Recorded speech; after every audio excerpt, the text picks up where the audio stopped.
What's good, everybody? Chapter 359 of Berserk came out, and I would like to give you my take and my review on the chapter. So, let's talk about Berserk 359.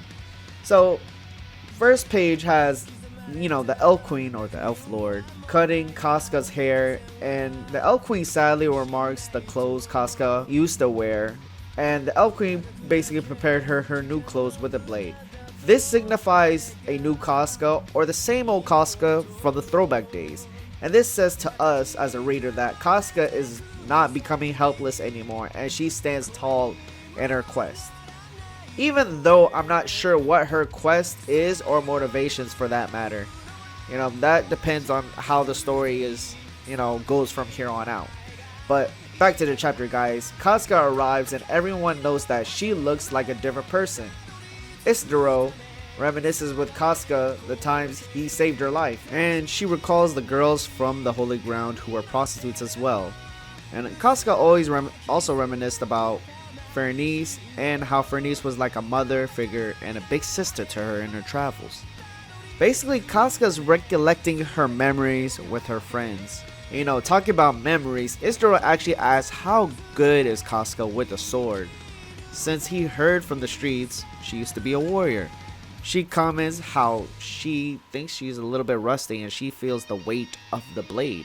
So the Flower Storm Monarch, or the Elf Queen for short, wanted to help her shake her rust off by introducing some sparring golem partners. Casca bodies these golems and everyone's amazed, including Seprio. And even he says she's a true pro. And it's to be expected since she fought countless battles with Griffith and Guts over many years. Isdoro is so impressed by her skill, he actually asked her to be his sparring partner. She willfully accepts. While they're duking it out, Fernice check on our protagonist Guts and ask him why isn't he greeting Casca. Guts, the guy he is, calmly shrugs it off and says he's good and she's getting along with everyone. Fernice takes it upon herself to bring Casca over to Guts so they can speak. The reunion we've been waiting for, I think. And Casca is actually speaking about Guts' friends and explains that she felt like she was in a dream while during their travels. And Guts is quiet, not saying anything or having even a reaction to what Casca's saying. He's just sitting back, chilling. As Casca speaks, she compares Isdoro to Jurei, and that triggers her memories of the eclipse. Casca starts hyperventilating and falls to the ground, and Guts reacts and turns to see how Casca's doing.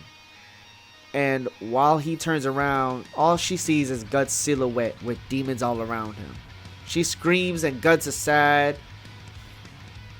This basically signifies that Guts and any memory related to the Band of the Hawk may trigger her PTSD of the eclipse.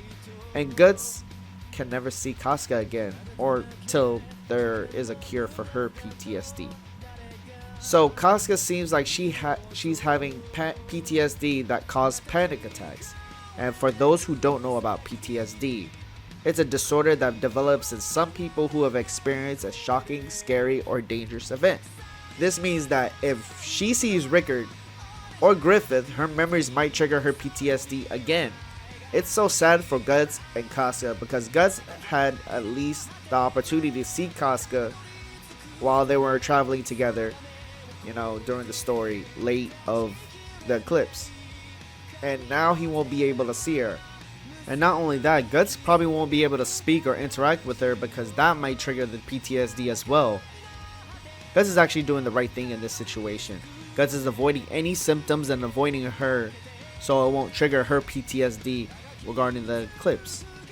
Some studies say that even veterans in the army who have PTSD have a 41% higher risk of dying due to cardiovascular disease, which can lead to a heart attack, chest pains, and stroke. And it's apparent that this is linked to Casca's condition because of her chest pains when she mentions Jurei, and she collapses on the ground and starts hyperventilating. And as everything is happening, the Skull Knight is observing everything unfold in the background. I wonder what he can do to help Casca with her PTSD. And this is a very sad chapter, guys. Guts can't see his loved one because it could potentially kill her or hurt her, even though he's been waiting for this moment for a long time. I feel really bad for Guts since he can't say anything or, basically react to her, because that will trigger the PTSD. And, basically that puts another layer on Guts how dangerous he is for Casca.